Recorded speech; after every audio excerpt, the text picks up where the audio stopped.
Kalau tanya teman-teman yang dulu, wah Chef Degan tuh galak nah gini-gini gitu ya.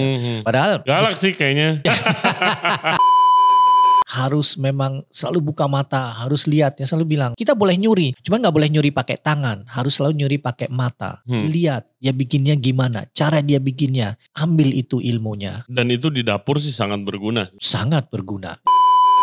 Nah waktu itu sempit banget tempatnya Ray, sempit banget. Ada anak trainee lewat nih, saya bilang sama anak trainee jangan lewat sini, tapi tetap aja lewat maksa. Satu kaki meja masuk ke drainage. Mejanya flip, the entire pasta, seafood, everything on the floor. Berat gitu. All the kids, all the chefs liatin ke saya. Oh si trainee tuh mukanya udah putih kan.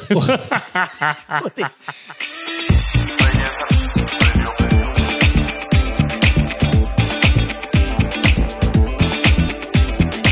Hello everybody, welcome back to Ray Jensen Radio Podcast. Thank you very much for tuning into the show today.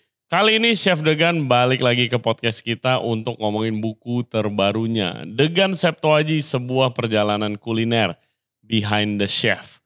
Nah isi dari buku ini adalah perjalanan karir Chef Degan.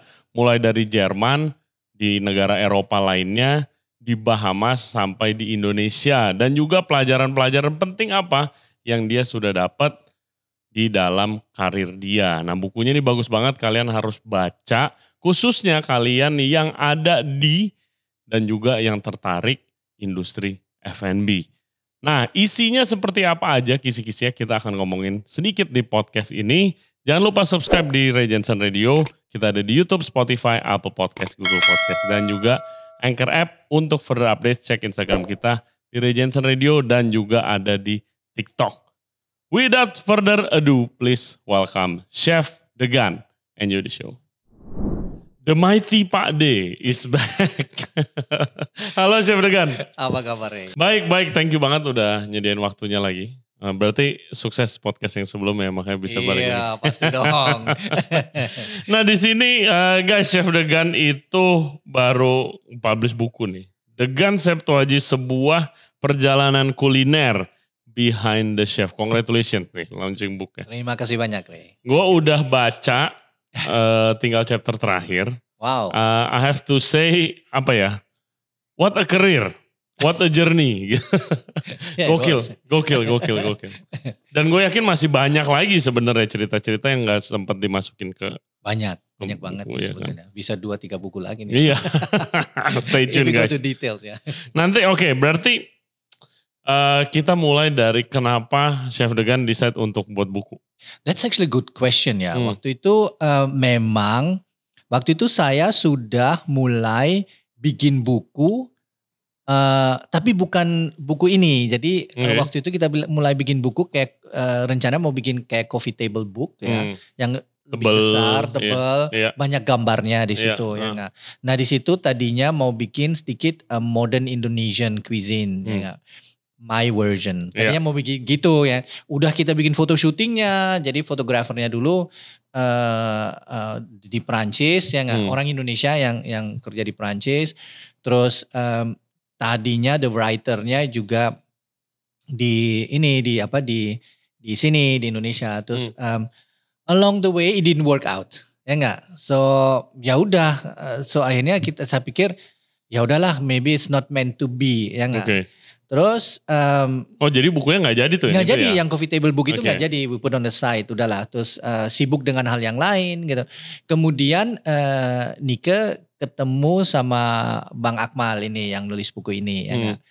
Terus karena Nike memang fansnya Bang Akmal. Dia kan udah mengeluarkan berapa buku. Terus waktu kita lagi di Jerman, Nike juga lagi baca salah satu bukunya. Terus di situ ada mengenai juga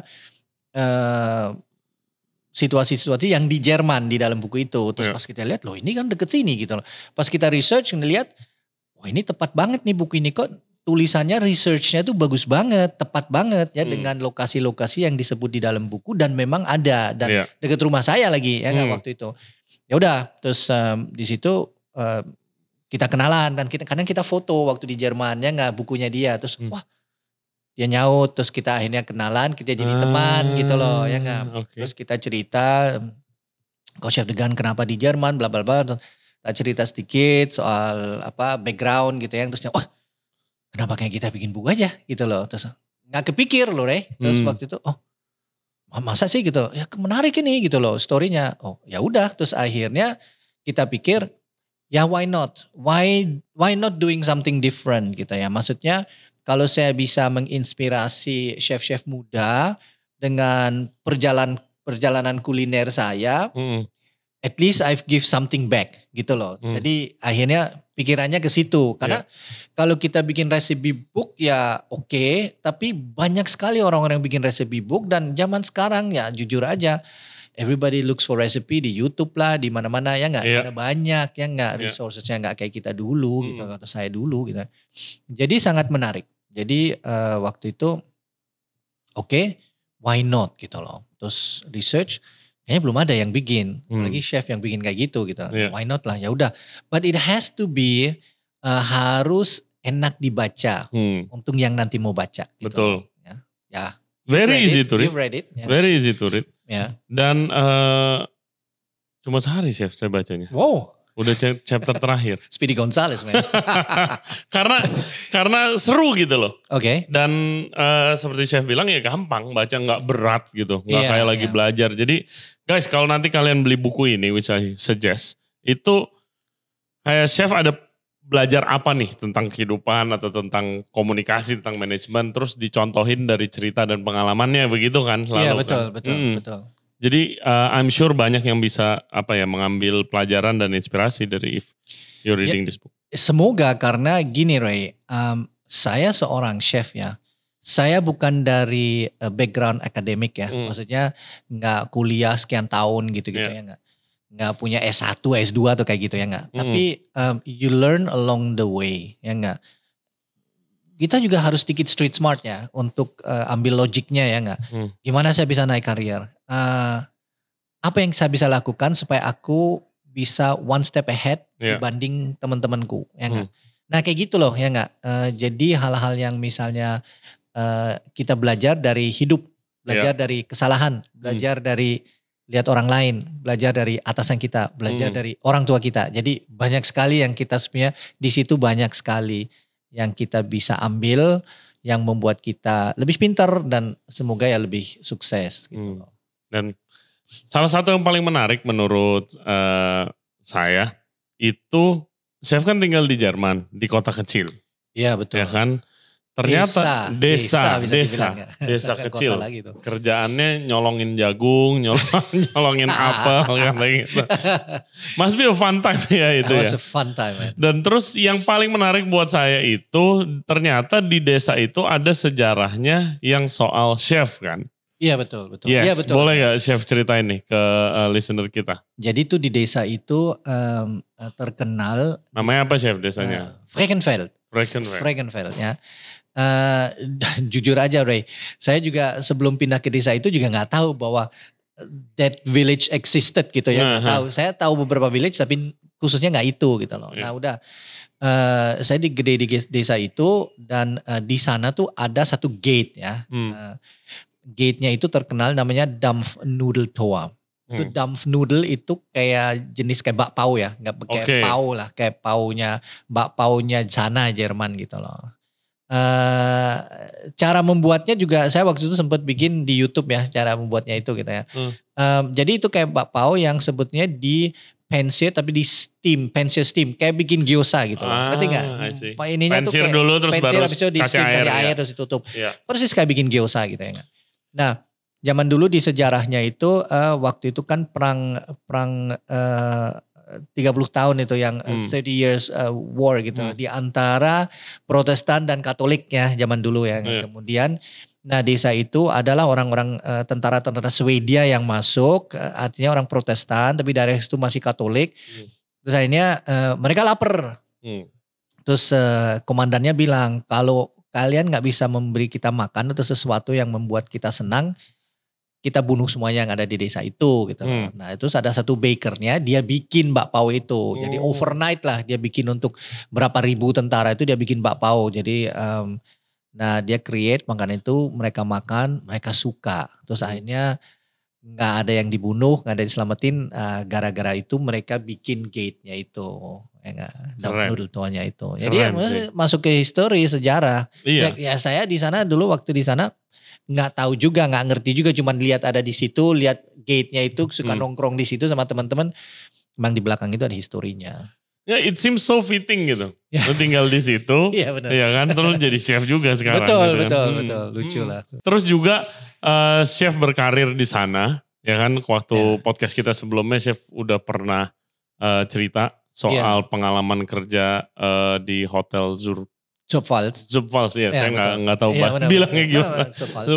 Yang saya penasaran, kenapa setelah ini udah mau jadi nih kan, udah kerja gitu kan di Eropa. Orang-orang Indonesia kan pada sampai sekarang pun ngimpi gitu kerja di Eropa. Lu malah balik. Iya betul. Kenapa? Gini, sebetulnya that's a good question, Ray.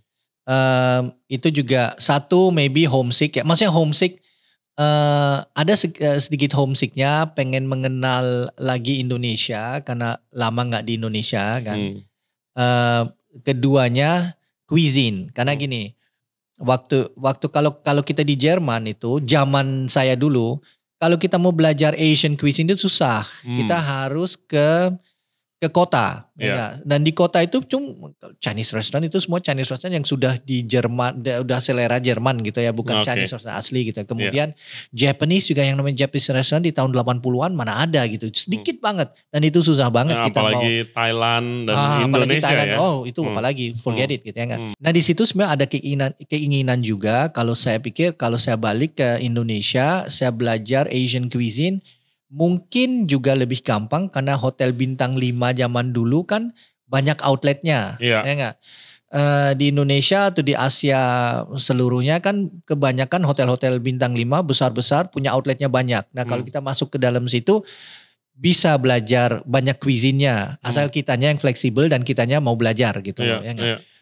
Di situ sebenarnya itu salah satu trigger di mana saya pikir I go back, karena kalau saya balik kemungkinan saya bisa belajar banyak cuisine lebih mungkin dibanding saya di Jerman. Ya enggak? Belajarnya Eropa aja gitu. Betul, Eropa aja dan French ya, you know lah. Dan kompetisinya pun lebih ketat di Jerman. Karena places yang seperti itu kan sedikit dan banyak yang ingin belajar. Ya enggak? Misalkan di Indonesia banyak gitu loh. Ya enggak? Itulah sebenarnya, that is the reason sih. Saya penasaran dari cerita chef restoran Taman Sari. Iya betul. Iya. Itu kan fine dining, yang legendary restoran lah. Sekarang masih ada gak sih? Sekarang nggak tahu, Sultan masih menjalankan itu nggak? Mungkin ada. Apa mungkin udah ganti nama mungkin gitu. Ganti nama ya. Iya. Tapi pada zaman itu restoran fine dining. Very fine dining in the 80s, tau gak? Masih pakai geridong ya gak? Terus dia bikin tomato soup, waktu itu terkenal The Sultan's Tomato Soup, namanya Sultan's Tomato Soup, padahal Hilton ya, zaman dulu masih Hilton. The Sultan's Tomato Soup, dia bikin tomato soupnya di depan tamunya gitu loh. Ya wow. Dan Caesar salad dibikin depan tamunya. Crepe Suzette ya, kayak very classicnya nggak. Terus ada troli pakai prime rib zaman dulu kan. Prime rib didorong ke sana, dipotong di depan tamunya. Saya masih ingat karena buat saya zaman dulu that was a jackpot gitu loh. Baru lulus pendidikan kuliner, you dream to work in a fine dining, ya nggak. Saya lamar ke Hilton, dapet, terima, dan tadinya nggak nyangka mau dimasukin fine dining. I was just lucky gitu loh. Karena di fine dining ada yang keluar, they look for another young cook yang masuk ke situ. Saya masuk, fit maybe the criteria, masuk ke sana, and I was the youngest one, man. Jadi di situ loh, Ray. Rata-rata senior saya itu 10 years above lah. Ya, easy 10 years above, di atas 30 tahun. Saya masih baru 20 tahun ya, 20-21 tahun. Dan di sana rata-rata di atas 35 tahun my seniors. Pada pengalaman kerja di Middle East, di Arab dan di naik cruise dan yang lain-lain gitu loh. So I was actually the youngest one di situ gitu loh. Dan di Taman Sari itu mereka zaman itu setiap 2 bulan bikin promosi kuliner. Jadi selalu mengundang Michelin star chef dari luar, dari Prancis, Belanda, gitu ya. Belgium, ke pop-up gitu. Diundang ke sana bikin promosi 2 minggu di sana. And for young cook seperti saya dulu, hey, that's the place to go, man. that's where you learn. Dan Iya. kita memang banyak belajar di situ. Iya, zaman sekarang pun ya salah satunya juga ya dengan pop up ngundang chef dari outlet lain gitu atau dari Betul. negara lain, itu buat staffnya belajar juga sih. Betul, kan? betul. Ya, it's all about that. Ya, it depends how you look at it. Ya, kan? Ya, buat kita memang lumayan lah. Yes, di situ saatnya belajar, lihat menunya gitu kan, lihat gimana mereka kerja. Kan belum ada sosmed, ya Iya, nggak? belum. Jadi semuanya kita dapat resep, tulis pakai tangan, pakai buku ya kayak lo. Iya, masih gitu dulu. Kayak how do you feel kayak looking back? Soalnya gue liatnya lu itu bahkan pada umur 24 tahun udah jadi chef de cuisine hotel. Iya, betul. Ya kan, jabatan udah tinggi padahal masih sangat muda gitu kan. Iya, betul. Looking back, itu ada gak sih alasannya kenapa di umur muda itu sudah bisa dipercayakan ke posisi-posisi yang hebat gitu, Chef? Iya. Ya, pertama kali lo harus bisa berkomunikasi ya. Mungkin ya berkomunikasi. Kan, oke, kebetulan gini Ray. Advantage saya dulu, saya bisa ngomong ke atasan. Ya kadang-kadang chef saya orang Jerman, bisa bahasa Jerman. Iya, itu sangat membantu ya. Sangat saya membantu. Lihat. Komunikasi itu sangat membantu. Makanya saya bilang, apa pentingnya itu komunikasi? Kalau kita belajar bahasa ya kan. Dan Inggris, karena saya juga baru balik dari Inggris, jadi masih refresh. Bahasa Inggrisnya juga masih agak lancar gitu. Jadi ngomong sama chef yang bule itu gampang buat saya waktu itu. Kemudian harus ya karena kita masih posisinya di bawah, juga harus komunikasi sama kita di bawah nih, ya kan? Jadi selalu menjadi jembatan gitu loh. Jadi suka didorong, ayo Gan ngasih tahu tuh chefnya, gini-gini, gimana? Gua nggak bisa ngomong nih gitu. Akhirnya saya yang maju ngomong, chef gini nih, susah di kita begini. Akhirnya chef dengerin gitu loh, ya nggak? Atau kebalikannya, chef punya ide gini-gini, terus saya ngomong ke tim di bawah, gini loh, maunya chef ternyata gini-gini. Wow, susah gitu.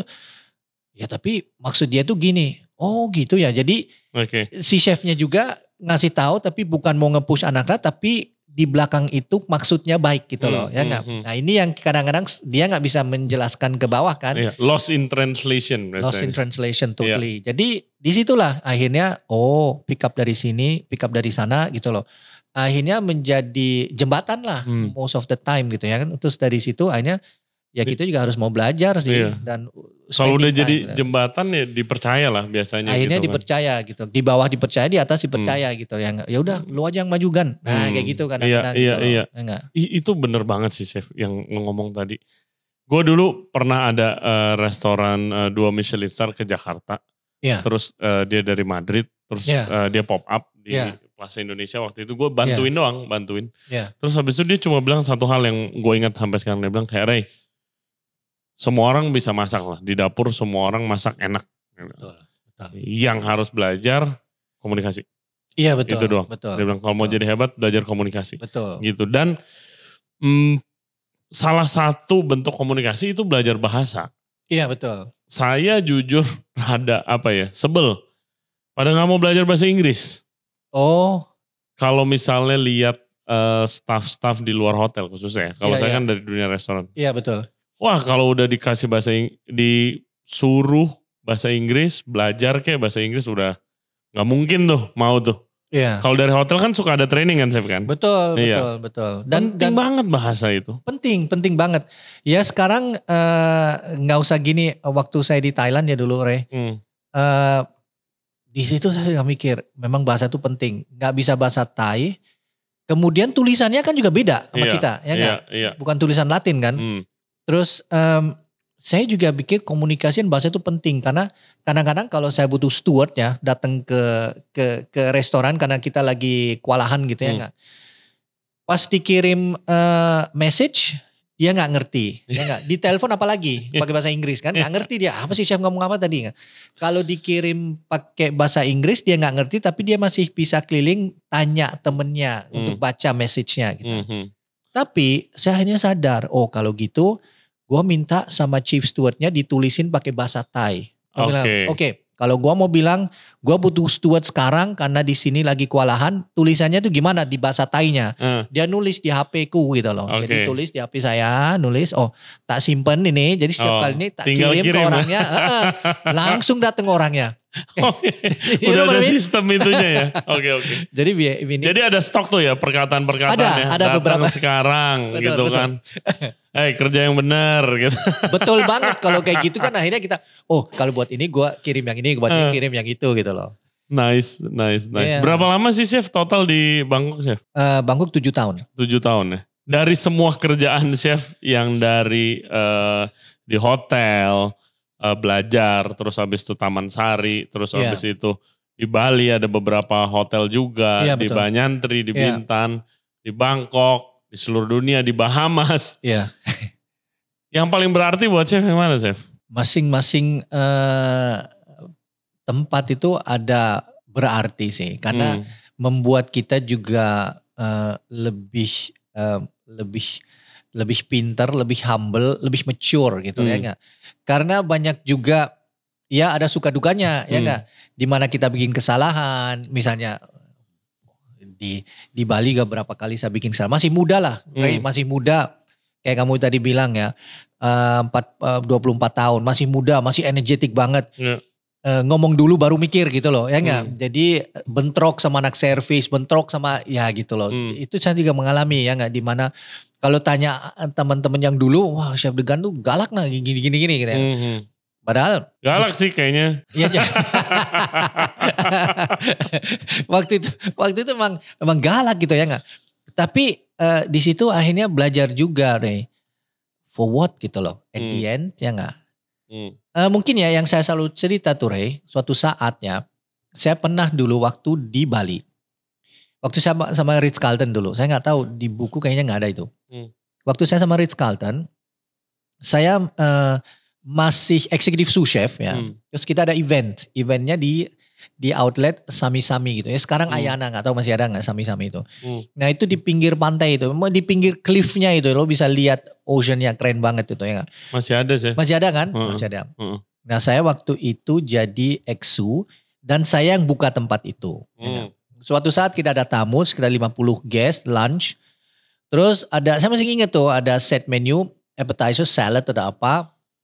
Main course-nya pasta, ya, seafood pasta, dessertnya tiramisu atau apa saya lupa. Anyway, ini nih kita lagi waktu itu saya yang dish out sama sous chef in charge di sana, saya bantu, saya lagi dish out. Terus pastry chef-nya orang Amerika ikut bantu dessertnya. Lu tahu kan appetizer keluar ya nggak? Yeah. Mau main course keluar, seafood pasta, seafoodnya mau fresh, mau al dente. Jadi pastanya sausnya, tomato sausnya disiapin, seafoodnya ditaruh di atasnya, 3-4 macam seafoodnya nggak, supaya nggak kecampur biar semua dapat yang sama gitu. Jadi bikin kayak dish outline gitu. Pasta ready di bawah ke ini, maunya satu-satu, pasta, saus, seafood taruh di atasnya, garnish out gitu ya nggak. Nah waktu itu sempit banget tempatnya Ray, sempit banget. Jadi meja untuk dish out udah ada, semua udah beres, mau go, main course mau out. Ada anak trainee lewat. Saya bilang sama anak trainee, jangan lewat sini. Terlalu sempit, lewat belakang aja. Ya chef, tapi tetap aja lewat, maksa. Dia mejanya kedorong Ray. Satu kaki meja masuk ke drainage, mejanya flip. The entire pasta, seafood, everything on the floor. Berat gitu. And for 5 seconds, the entire room is quiet. Semua liatin ke saya waktu itu. All the kids, all the chefs liatin ke saya. Pastry chef yang Amerika liatin ke saya gitu. And I was on the brink to explode. Untuk caci maki tuh anak. Oh si trainee tuh mukanya udah putih kan. Putih. And then I realized, kalau gue sekarang maki-maki tuh anak di depan semua orang, anaknya nangis. Pasta gue tapi tetap di lantai, ya enggak? Dan semua bikin semua orang tegang nanti. Everybody's gonna be very, very tense gitu loh. Terus saya bilang, oke, semua kesini. Saya langsung tanya cold kitchen, kamu masih punya makanan apa di sana gitu loh. Chef masih ada ini, kamu masih ada appetizer yang ini gak? Ada, masih ada chef. Cukup buat 50, cukup. Make it now gitu loh. Dia bikin, saya panggil waiternya, kasih tahu ke tamunya, we have an accident, technical accident. we send another course, ya. Takes 5 minutes, ya. 15 minutes we send the main course gitu loh. Oke? Organize, get the people together, pastry chef juga bantu. Akhirnya anak hot kitchen bikin pastanya lagi segala macam. In 15 minutes we're ready to go gitu loh. Everything went smooth, people happy, tamu happy, staff happy, everything happy. Tapi setelah itu saya panggil anaknya ke office. Karena this you have to do also gitu ya, supaya dia tahu. Tapi nggak caci maki kayak gitu. Tapi yang saya masih ingat, the pastry chefnya bilang, you know, I thought you gonna kill her. Di situ saya mulai, mungkin ya, di situ saya baru mulai. Maybe now I become a little bit mature. Ya, calmer gitu ya. Calmer. Iya harus sih chef. Kalau saya pengalaman dulu satu kitchen walk out. Oh ya. Opening day. Oh wow. Hotel Sofia Gunawarman. Wow. Tinggal head pastry sama executive chef ya. Wow. Jadi ceritanya kita ada baby carrot. Yes. Iya kan, kita ada pesan baby carrot, terus nggak datang-datang. Ya. Terus begitu datang diterima, oh baby carrot udah datang, udah diterima lagi diproses. Bukan baby carrot. Carrot biasa. Oke.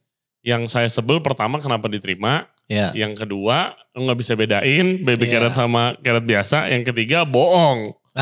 Marah dong. Iya. Jadi ini mah bukan carrot, saya lempar ke bawah gitu. Gimana sih nggak tahu bedanya yang tukang masak gitu kan. Yeah. Terus saya keluar ngomong sama atasan bla bla bla. Udah aman kan? Udah. Begitu balik kosong kitchennya. Satu kitchen bukan. Tinggal executive chef sama pastry chef. Ini pada kemana anak-anak lagi ngerokok depan? Yeah. Enggak, saya pada tersinggung tuh, udah pada beres-beres di locker. Iya, gue lari, gue sampai sujud-sujud. Maaf. Dari situ belajar, enggak ya harus calmer lah, harus calmer. And it's a different generation, Ray. Yeah. Saya ini mah masih oke nih kayak gitu, kamu cuma lemparin gitu aja. Yeah. Saya pernah mengalami satu garbage bin ditumpahin ke kita gitu loh, ke teman saya gitu loh. And we had to work after it. Ya tetap aja jalan. Chef saya gitu, zaman dulu ya kayak gitu.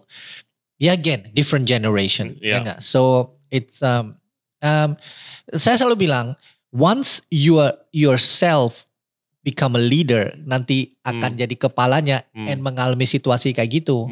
How do you gonna do? How you gonna be gitu loh. Ya enggak ya, emang susah. Tapi generasi sekarang agak beda mungkin ya. We cannot do it like kayak dulu sih nggak bisa. Yes, and I think it's for a good thing juga sih. It's for a good thing. It's very good actually. We also have to change gitu ya enggak. Ya, gitu. Nah dari situ Chef bahas dulu zaman Chef dididik, ada satu figur yang selalu balik nih di buku Chef Coach. Koch. Chef Koch. Ya, Koch. Kan? Koch itu artinya, tahu gak artinya Koch? Chef. Koch itu chef, itu bahasa Jermannya chef, itu Koch. Lah terus kalau profesi chef tukang masak gitu. Tukang masak profesinya itu namanya Koch. K-O-C-H. Koch itu ya chef lah. Okay. Ya, profesi chef. Nah chef yang dulu chef di hotel. Namanya Koch dia. Namanya dia Koch, bukan Koch. Namanya berarti udah chef. Nah dia chef menceritakan dia itu seorang guru dan figur yang sangat keras dia. Gitu kan. Itulah yang tadi saya bilang, tempat sama di ini teman saya bukan saya yang kena. Waktu chef dari awal dikasih waktu ngupas kentang 2 jam baru 2 biji kentang dikupas. Iya betul. Emang ya. Dan sampai waktu ada yang saya tuh pengen chef ceritain yang waktu soal pheasant ya. Oh iya. Iya, karena itu menurut saya it's pelajaran ya. Pelajaran sadis. Sadis, pelajarannya sadis. Memang begitu dia. Iya. Nah, what happened was kita dapat pheasant ya, pheasant atau ayam hutan ya. Itu kan musiman ya kan. Harus diburu. Harus diburu dan itu biasanya di bulan-bulan air itu kan. Kayak oysters kayak gitu kan. Iya. Jadi itu ada musim game season ya namanya. Terus waktu itu kita dikasih ayam hutan, temennya chef itu memang hunter ya gitu. Terus dikasih mau dijual sama chef itu, ada 2, saya masih ingat. Temen saya dikasih, tolong ini digantung dulu, semalam besok kamu bersihin gitu. Karena harus supaya dagingnya lemes ya, nggak kaku, harus digantung dulu. Jadi utuh, biar relaxnya. Di aging biasanya kalau sekarang bilangnya. Iya. Di aging, jadi digantung secara utuh gitu. Dengan bulunya segala macam. Terus habis itu besoknya harus dibersihin, lupa. Jadi kita pulang malam nggak dikerjain, lupa. Besoknya lagi sama lupa lagi. Lupa lagi. Happens for all a week lah. For a week lupa. Jadi seminggu tuh ayam Udah digantung. seminggu gantung di dalam chiller, tapi di dalam chiller ya. Nah. Terus pas waktu malam minggu saya masih inget tuh. Mau pulang, dijegat sama chef. Enggak, lo gak pulang. Lo bersihin ayam hutannya dulu. Itu udah 11:30 loh, aku masih inget ya. Terus kita kan mau temenin dia, udah kita bantu gitu kan di kitchen gitu. Iya. Temen ya. Solidaritas. Kompak solidaritas. Terus chefnya enggak. That's his job. Dia yang harus ngerjain. Ya udah kita nunggu.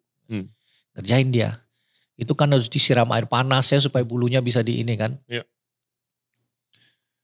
Bau tuh udah ayamnya. Ya udah Muntah dia. Soalnya kan, muntah. Wah. Perutnya kan harus dibersihin dulu baru Iya.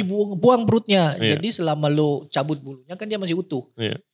Muntah teman saya. Dia, temen gue muntah. Sekali. Masih ini. Muntah lagi dia. Ya enggak. Terus hanya udah bersih semua. Mukanya udah biru dia. Kita liatin, wah kasihan banget. Terus dia datang ke chef. Gitu. Chef udah selesai ditunjukin. Chefnya liatin. Cuma saya lihat dulu. Lihat. Udah. Oke, bagus. Sekarang lu buang. Gitu. Karena udah rusak. Nggak bisa dijual. Iya. Nggak bisa dijual.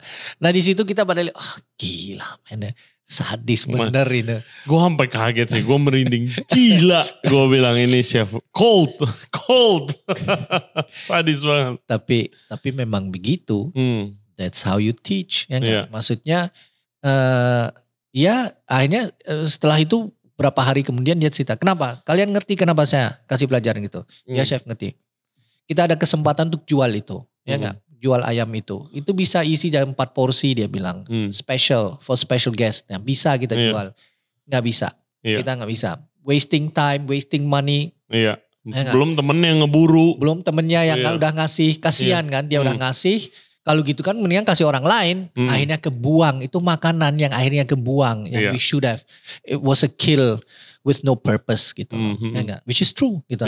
Ya udahlah, benar juga. We all learn out of it gitu. Waktu diceritain itu di buku tuh kayak gue ngebayangin gitu loh. Gue pernah di Denmark soalnya gara-gara ada satu yang salah juga, lupa labeling, duck, lupa labeling.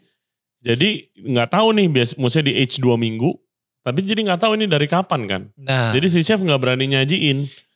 Apa yang dilakukan itu buat staff meal lo harus ngepick baru. Dan itu udah jam 1 pagi sampai jam 4 nyabutin bulu. Gue inget, gila kalau disuruh nyabutin bulu busuk ayamnya sih, wah muntah pasti.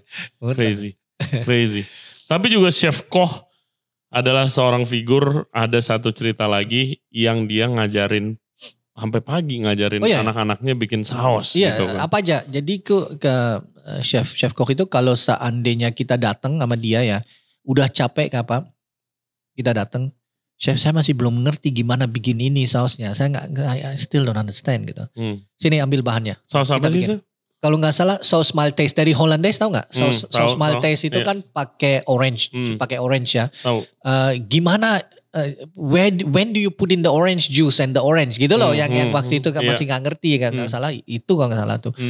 Dia kita bikin. Jadi sama dia awal bikin Hollandaise-nya dulu, terus gitu lah. Jadi bikin clarify butter lah segala macam jam 1:30 malam gitu ya nggak? But he takes the time gitu loh. Dia mau karena dia tuh orangnya memang ajarin semuanya. Dia nggak pelit dengan ilmu. Ya itulah. Ya, very very tough tapi nggak pelit dengan ilmu. Easy. Sampai sekarang masih hubungan dekat saya sama dia. Gimana di buku ada tulis gimana caranya chef bisa masuk koran di yang sampai dia baca itu? Ya, itu gini, chef lagi ada event? Enggak, itu waktu itu. Waktu itu saya lagi ada event di Jerman, ya enggak. Jadi saya udah di Indonesia nih, ya udah di Indonesia. Kemudian saya ada event di Jerman mempromosikan masakan Indonesia. Dan di situ kebetulan di situ tuh di hotel itu sahabat saya jadi culinary directornya, which is also muridnya si Koch, Chef Koch itu. Jadi kita berdua kan pendidikan di satu tempat. Saya sama sahabat saya. Sahabat saya itu setahun di atas saya gitu loh. Terus, sempat kerja bareng di itu. Pendidikan di satu tempat di situ. Di mana Chef Koch ada chefnya, gitu, mentor kita gitu loh. Terus waktu berapa tahun, setelah puluhan tahun saya bikin promosi di hotelnya teman saya ini, si Kok juga diundang kan. Jadi muridnya dia kan, yang satu jadi culinary directornya, yang satu datang sebagai guest chefnya, kan bangga dia di situ. Nah di situ ada wartawan. Dia liput ini story saya lah. Jadi pendidikan di Jerman di situ. Balik ke Indonesia, cari karir, keliling, balik lagi bikin promosi di sana gitu. Dia ambil story itu gitu loh. Itu masuk ke koran di Jerman ya, di daerah kita tinggal dulu. Itu korannya terkenal, namanya Rheinpfalz itu. Itu terkenal banget koran itu. Kayak di sini apa ya, kayak misalnya di sini Kompas lah kayak gitu ya nggak. Buat di sana tuh itu jadi lumayan the newspaper gitu ya.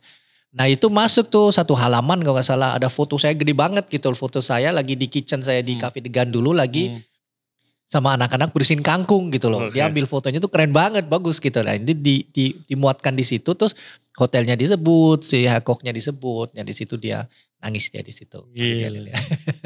Happy memories tuh. Ya ada happy memories. Saya sampai penasaran tahu saya waktu lagi baca. Ini hotel apa? Hotel Zulpfalz. Iya, Zulpfalz. Ya. Itu kayak gimana sih hotelnya, saya sampai Google gitu. It's a nice hotel sih. It's a nice small hotel. Jadi gini, hotelnya itu kan dari turun menurun ya. Jadi neneknya yang dulu bukan neneknya si chef atau di atasnya lagi gak tahu loh. Pokoknya family business gitu loh. Jadi saya masih ingat Ray, ada beberapa tempat di belakang di mana kita suka ngupas kentang itu dulu tuh kandang kuda. Zaman dulu gitu. Akhirnya dibuat kayak cleaning untuk cleaning kentang kayak gitu-gitu kan.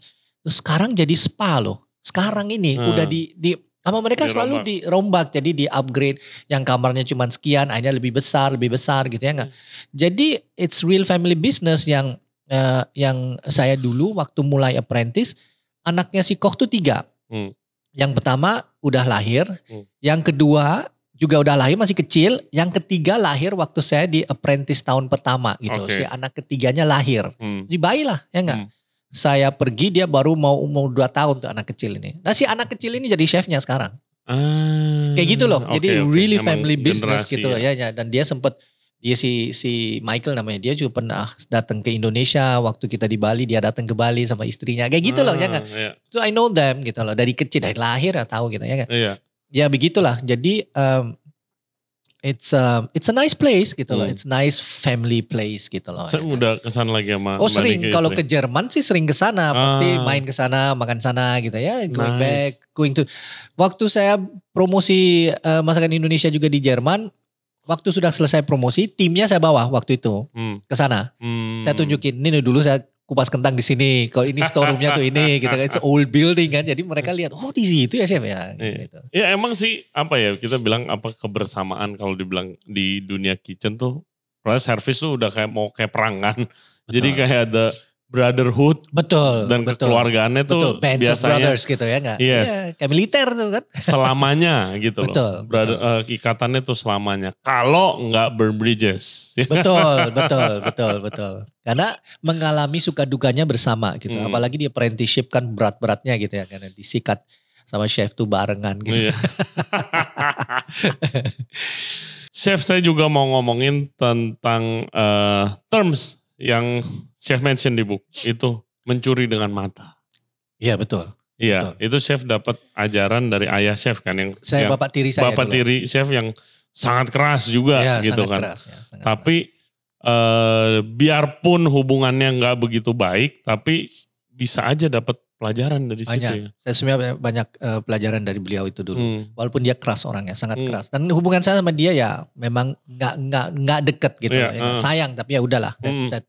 That's how it was. Tapi dia selalu bilang, ya kenapa dulu saya juga bisa kerja seperti sekarang ini karena memang sering harus bantu di rumah ya kan. Dan harus memang selalu buka mata, harus lihat ya, selalu bilang kamu boleh nyuri. Kita boleh nyuri, cuma nggak boleh nyuri pakai tangan, harus selalu nyuri pakai mata. Lihat dia bikinnya gimana, cara dia bikinnya, ambil itu ilmunya. Ya. Dan itu di dapur sih sangat berguna. Sangat berguna, ya. Dan semua yang maju itu kan yang orang penasaran dan ingin tahu cara buatnya itu orang-orang itu chef-chef itu yang maju itu karena ingin tahu, hanya ingin nyoba juga, ya nggak? And then you master it gitu loh, ya nggak? That's why you become good chefs. Gitu. Yes. sekarang chef mau ngapain? Nextnya nih. Tadi kan saya nanya, chef gak mau buka restoran lagi chef? Enggak lah. Ya siapa tahu nanti lihat aja. Tapi kayaknya sih enggak. Tapi apa yang saya mau sekarang? I just wanna give back, Ray. Ya inilah pengalaman kayak gitu, cerita pengalaman kayak gitu. Bantu anak-anak muda, ya enggak? They need the experience. Kadang-kadang nggak tahu, guide them gitu loh. Ya enggak? You have to give back in my age now. You have to give back. You just give back as much as you can, ya enggak? Kalau kita bisa kasih nasihat yang baik dan ya mudah-mudahan nasihat itu bisa membuat karirnya mereka juga naik gitu loh. Ya enggak? That's how we are in the kitchen kan. Saling bantu kan. Nah, ini kewalahan kita ke sana kita bantu, ya enggak? Kita pulang supaya bantu masing-masing supaya pulang bareng gitu loh. Ya kayak gitu kan. That's ya gitulah. Dari zaman sekolah sih saya diajarin dulu. Di Cordon Bleu apalagi kan. They all timnya kuat tuh teamworknya saya lihat. Ya gak? Dan itu diajarin dari awal chef. Jadi saya tuh dulu yang paling culun lah di kitchen. Karena saya pikir saya udah bisa masak kan. Saya masak dari kecil. Bantuin oma di catering. Saya pikir oke, sekolah masak ya berarti gue tinggal masak nih. Gak tahu kan beda. Dari megang pisau nyalain kompor. Salah semua gitu kan. Jadi kerja paling lama. Terus sampai 3 kelas pertama lah itu saya paling slow gitu kan. Terus ya teman mau cabut. Wah diomelin sama chef. Ya enggak, tunggu. Gitu kan. Semua di kitchen tuh bareng. Gitu kan. Ya dari situ. Gitu kan. Dan dari situ pun udah diajarin juga. Ya nyuri pakai mata. Iya betul. Cari yang penting ya. Cari inspirasi. Gitu sih. Jadi apa ya, buat curiosity juga bagus gitu. Betul. Ya di bidang kita butuh itu memang. Yes. Ya sangat dibutuhkan. Betul. Dan banyak sekali ya kalau kita bisa belajar apa yang orang buat atau orang ngajarin kita gitu. Kalau begitu saya mau nanya, menurut chef di kacamata Chef Degan, bagaimana anak-anak muda sekarang nih yang lagi ada di industri ini sekarang? Apa plus minusnya apa? Ya selalu ada ya, zaman dulu atau sekarang tuh plus minusnya selalu ada gitu. Betul. Ya mungkin plusnya itu dari segi pengetahuan zaman sekarang tuh jauh lebih luas dibanding kita dulu. Ya, and then if you're smart enough to catch this, then akan ngebantu banget gitu loh. Ya enggak? Mungkin saya pikir zaman dulu yang sekarang kebanyakan anak-anak yang memang sukses di bidang ini, anak-anak muda yang sukses ya, di belakang itu ada hard worknya juga Ray. Saya yakin ya, itu ada hard worknya, ada ingin taunya, ada tidak putus asanya, itu semua ada. Karena tanpa itu lo gak bisa sukses. Betul. Ya. Dan itu mereka sukses karena itu. Tapi mungkin ya, the formatnya zaman sekarang itu mungkin beda kayak dulu. Ya gak? Orang kerjanya itu dengan lebih mutual respect dan saling apa ya, nggak sekeras kayak dulu lah ya nggak. That's the way, that's the highway, that's my way or the highway gitu ya nggak. Udah nggak kayak gitu ya nggak. Orang masih zaman sekarang udah gue nggak bisa ini, gue lagi sakit. Oh ya nggak apa-apa, tenang aja lah gini. Tapi nggak nih. Tapi si ini bantu gitu loh. Ya gimana ya? Nggak lebih nyantai gitu ya, tapi it gets done juga gitu loh. Ya enggak? Saya kasih contoh, Ray. Zaman sekarang waktu itu saya masuk ke kitchen mana gitu. Dan tempat teman saya juga di Jerman masuk ke kitchennya, orang pada dengerin radio man di kitchen. Ya enggak? Kadang-kadang kalau lagi World Cup, TV-nya ada di kitchen sambil servis nonton TV. Iya. Mana ada di zaman saya dulu denger radio sama ada TV, crazy. The chef would kill us man, dead loh. Gak mungkin ya gak? Iya. Tapi sekarang nonton World Cup atau dengerin musik, that's okay gitu loh. Betul. And the job gets done gitu loh, tanpa banyak drama gitu loh. Ini yang bedanya, you know? It's okay, why not? Ya gak? As long as the work can be done. So why can I watch it gitu loh? Why can't I watch it? Ya gak? Why can I hear music? Why? I get the things done gitu. Kayak gitu. That's the attitude that is different. Betul. Kayak saya menjadi seorang chef gitu, cook, profesional cook, itu di zaman transisi kalau saya lihat. Iya betul. Saya sekolah tuh masih klasik banget. Resep-resepnya sangat-sangat klasik.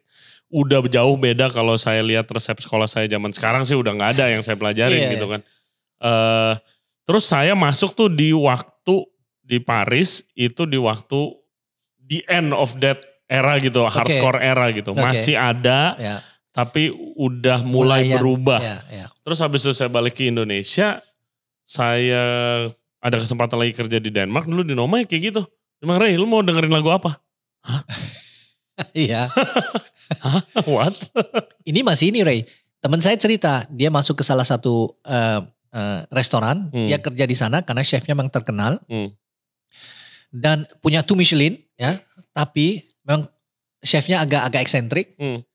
Dari mulai kerja sampai selesai service, sampai selesai musiknya punk rock. Oke. Dan itu musiknya gak boleh berhenti. Jadi ada satu orang in charge, the moment CD-nya udah mau habis harus pasang satu baru gitu. Jadi gak boleh berhenti.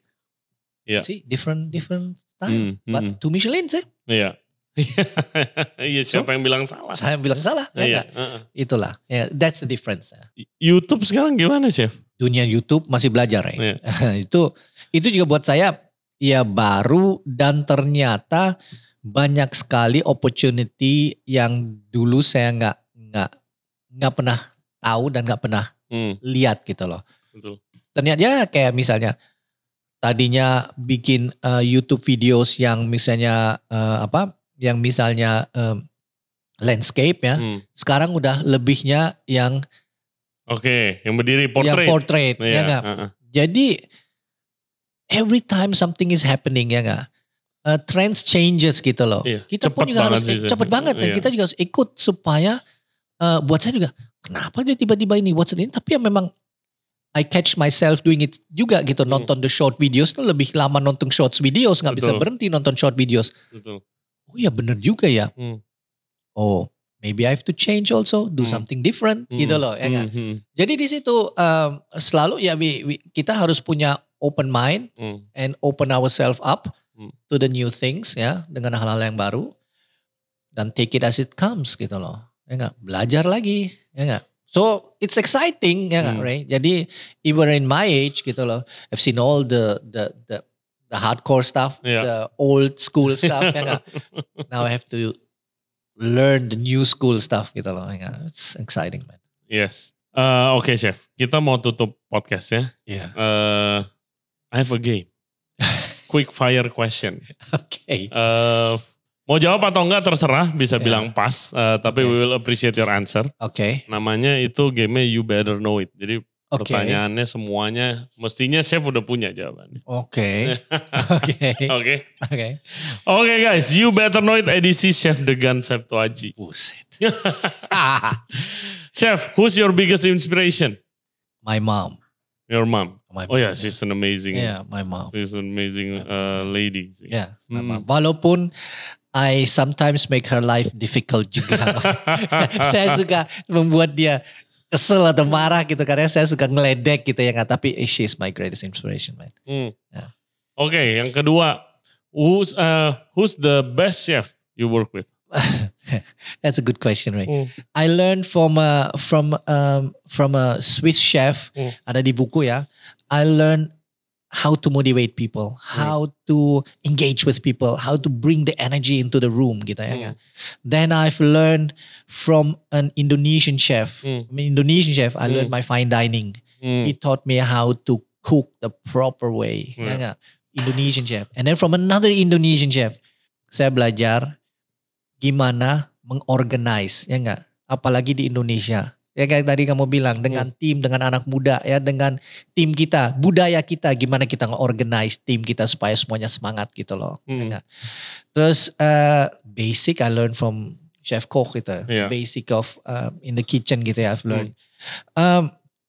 Along the way ada juga friends di bidang bukan kuliner tapi di service, di bidang F&B.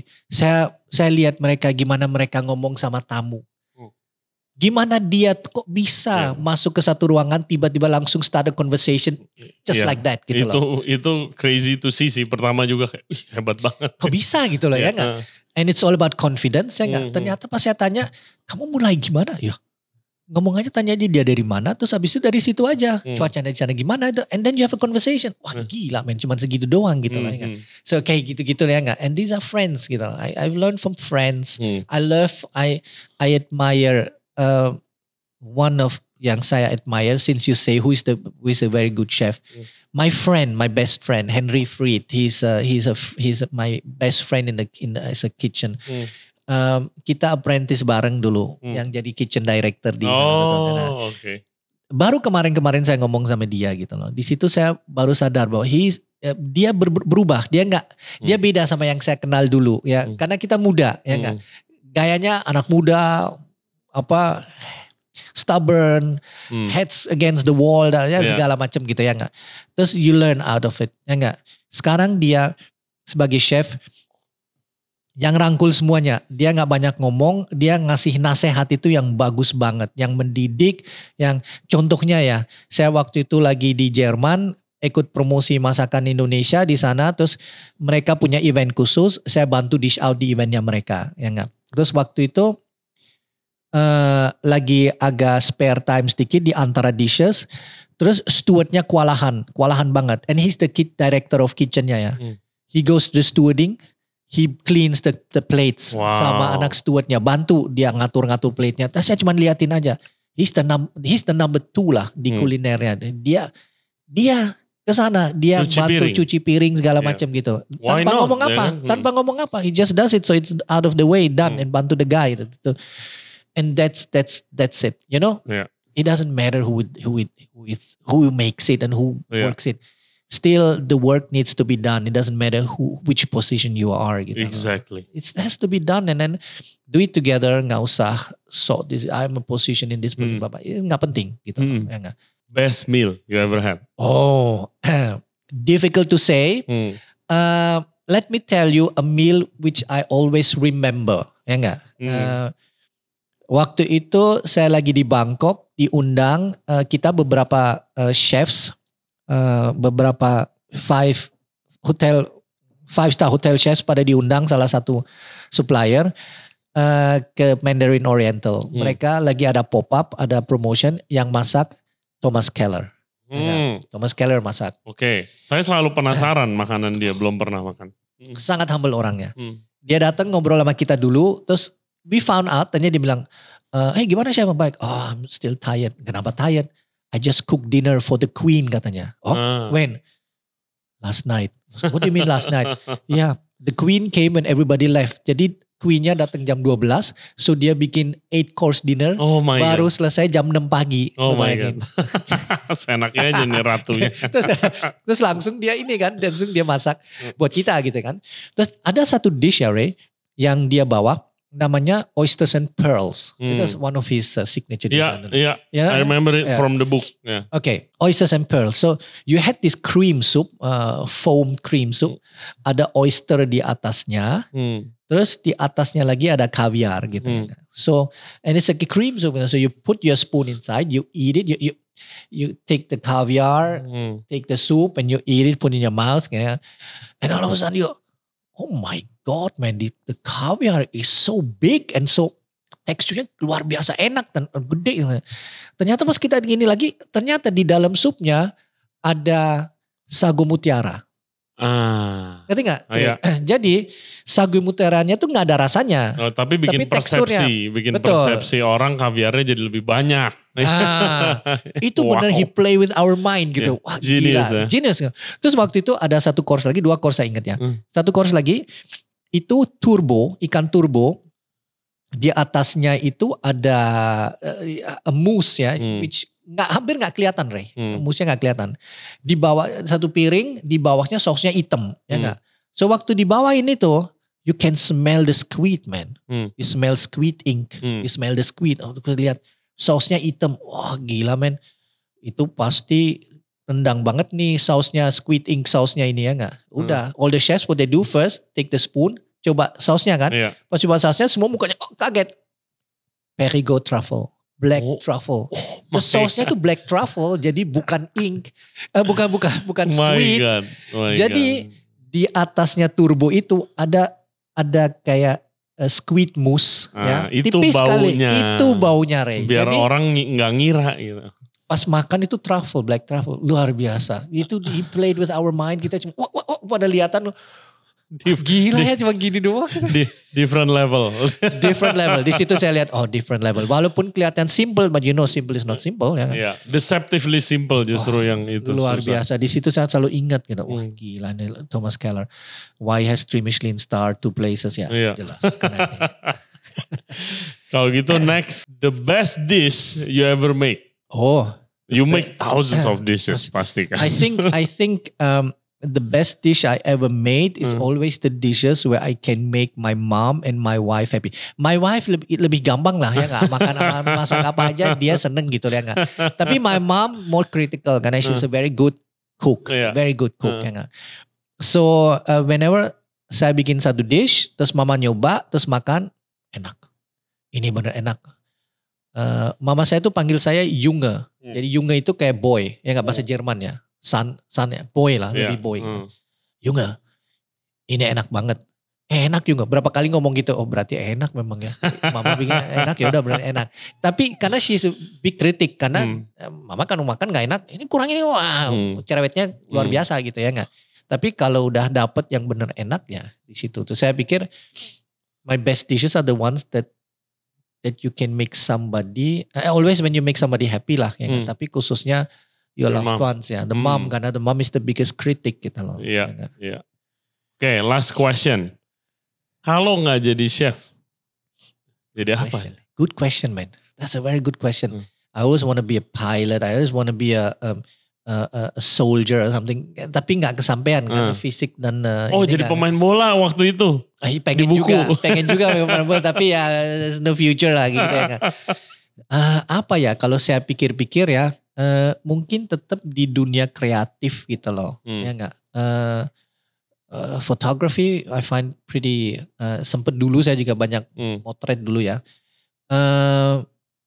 Mungkin ya sekarang dengan pengalaman yang saya punya sekarang, has to be something with people pasti, ya gak? To engage with people lah pasti, ya gitu. And has to be something creative and engaging with people, pasti. Executive chef segala macam, corporate, Banyan Tree satu dunia itu nggak mungkin kalau nggak good communicating pertama and with people. Right? Saya juga sadar bahwa komunikasi itu penting. Jadi ya untuk all the chefs out there ya, khususnya the young guys,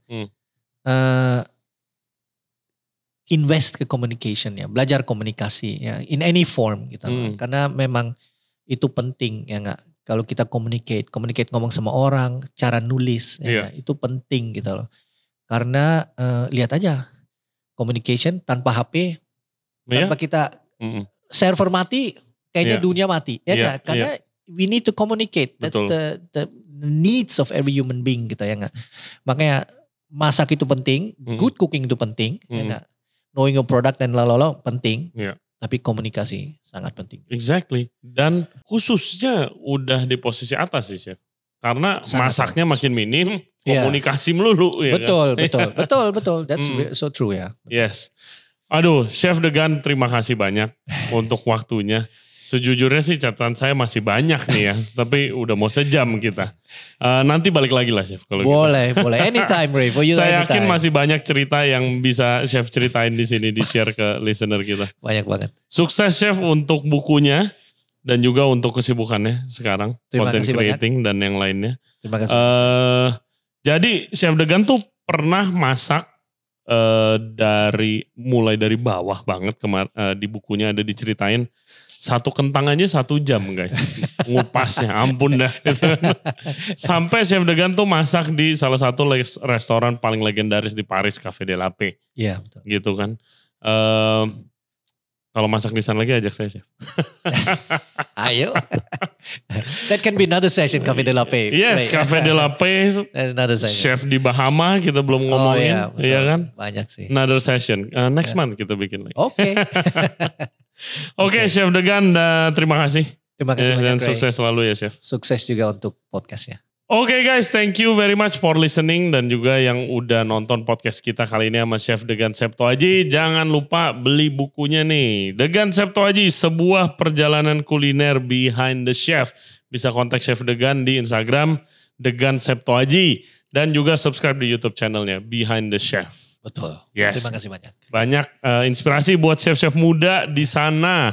Dan juga thank you guys, kita juga mau ngingetin jangan lupa subscribe di Ray Jensen Radio, YouTube, Spotify, Apple Podcast, Google Podcast, dan juga Anchor App. Di Spotify kita udah ada videonya juga, so bisa check it out there. Jangan lupa juga follow Instagram kita di Ray Jensen Radio, bisa ke sana untuk further updates. As always, stay safe, stay healthy. We'll see you next time. Bye-bye.